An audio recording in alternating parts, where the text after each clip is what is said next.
नमस्कार दोस्तों, मैं अर्जुन आपका स्वागत करता हूँ स्टेप बाय अर्जुन के यूट्यूब चैनल में। तो दोस्तों आज की हमारी क्लास है भारत का सामान्य परिचय के बारे में। जो है दोस्तों आज की हमारी दूसरी क्लास है। तो दोस्तों वीडियो को अंत तक जरूर देखना ताकि सभी क्वेश्चन जो है आपको आसानी से याद हो जाएं। साथ ही दोस्तों अगर आप हमारे चैनल पर पहली बार आएँ तो हमारे चैनल को भी सब्सक्राइब कर लीजिएगा, साथ ही बेल आइकन को प्रेस कर लीजिएगा ताकि हमारे आने वाले वीडियो का नोटिफिकेशन जो है आप तक पहुंचता रहे। चलिए दोस्तों वीडियो को स्टार्ट करते हैं। तो आज की क्लास में हम जानेंगे भारत का सामान्य परिचय के बारे में।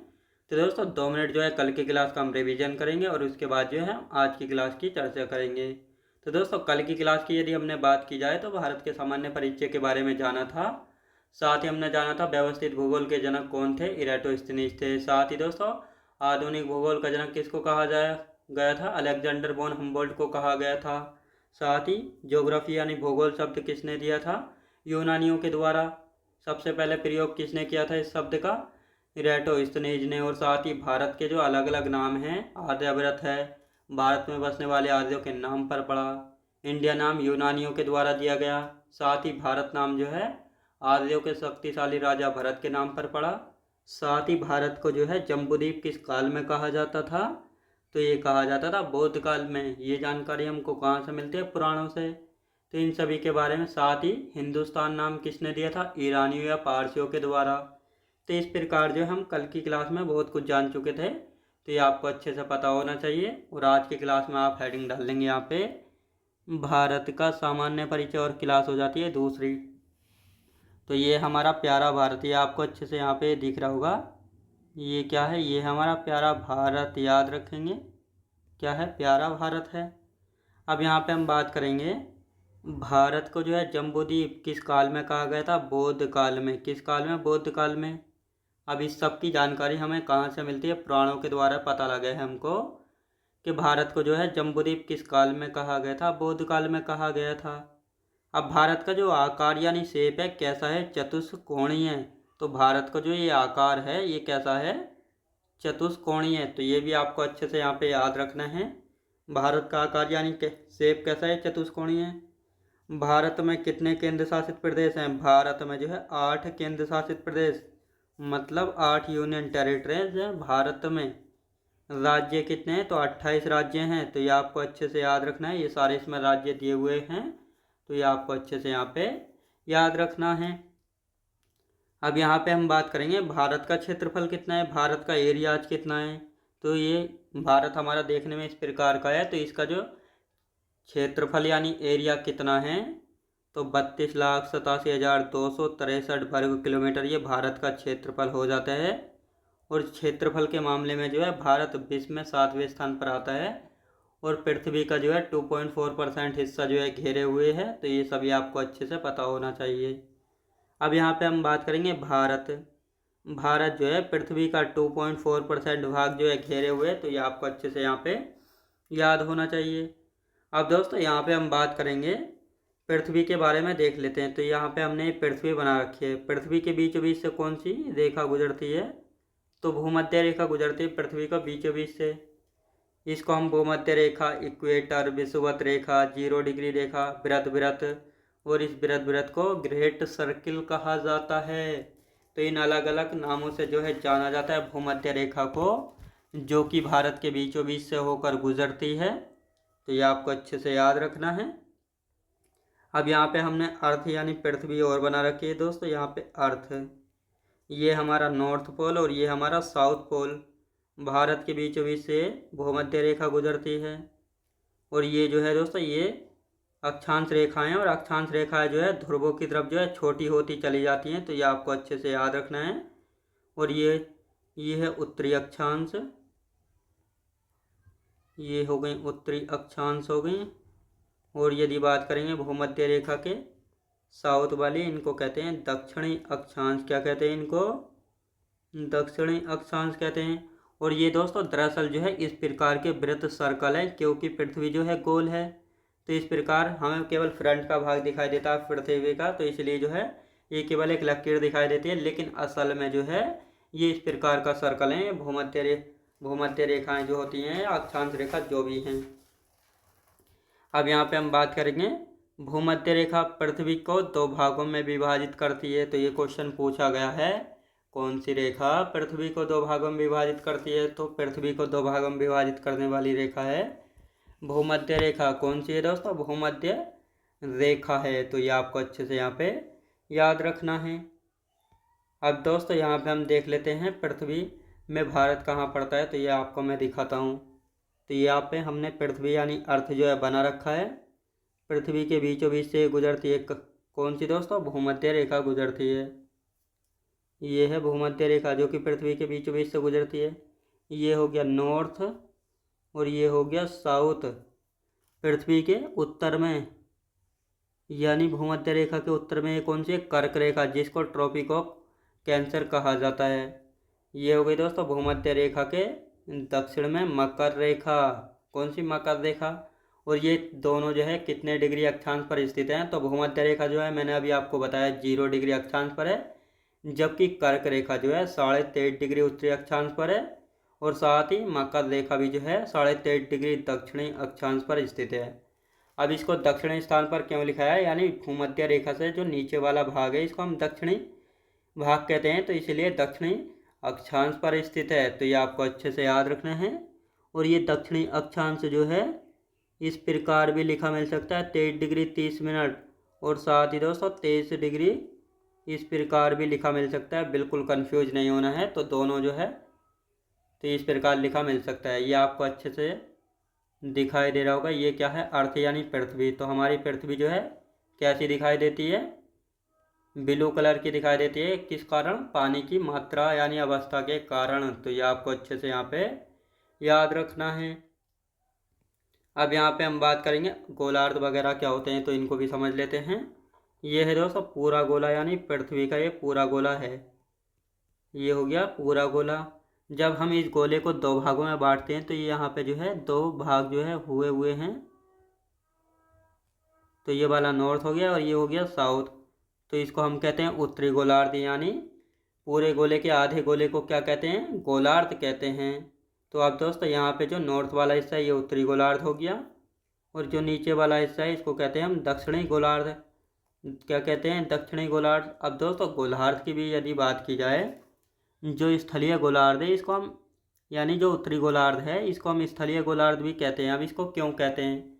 क्योंकि दोस्तों जो उत्तरी गोलार्ध है इसमें जो है 61% लैंड यानी स्थल जो है पाया जाता है, जबकि 39% पानी पाया जाता है।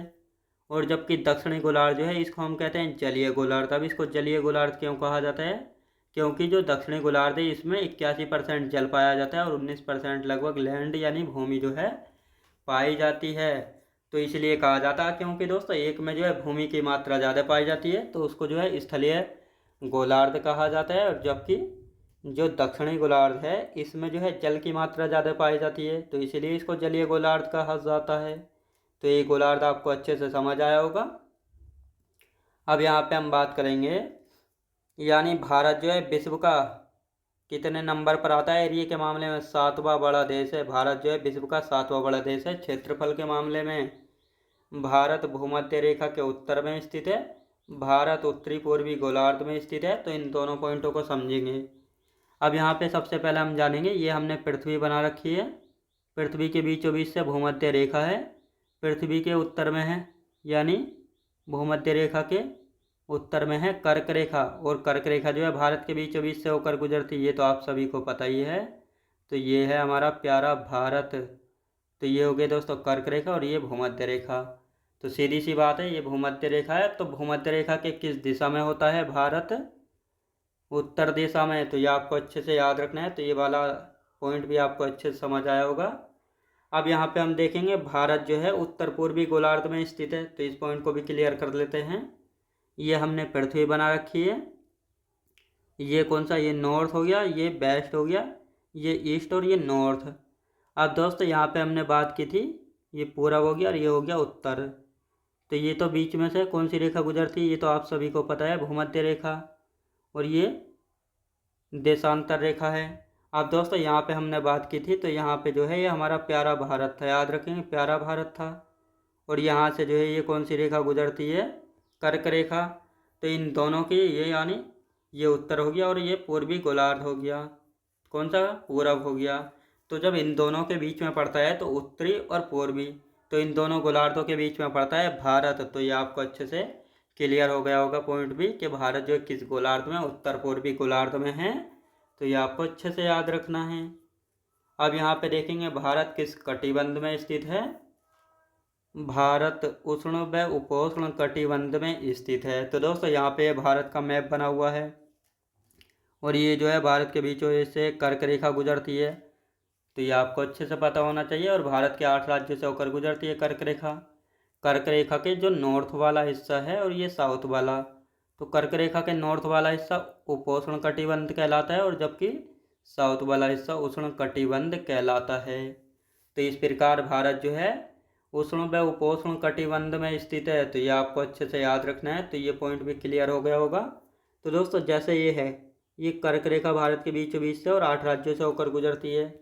ये वाला जो है उपोष्ण कहलाता है, ये उपोष्ण है और ये उष्ण है। तो इस प्रकार भारत जो है उपोष्ण व उष्ण कटिबंध में स्थित है। तो ये आपको अच्छे से याद रखना है।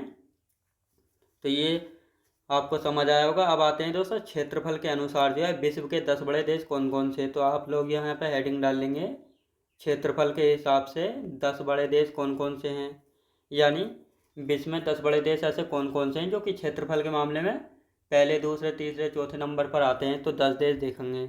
तो पहले नंबर पर आता है रूस यानी रसिया, दूसरे पर आता है कनाडा क्षेत्रफल के मामले में, तीसरे पर आता है अमेरिका जिसका क्षेत्रफल है 98,33,520 वर्ग किलोमीटर, चौथे पर आता है चाइना 95,96,961 वर्ग किलोमीटर।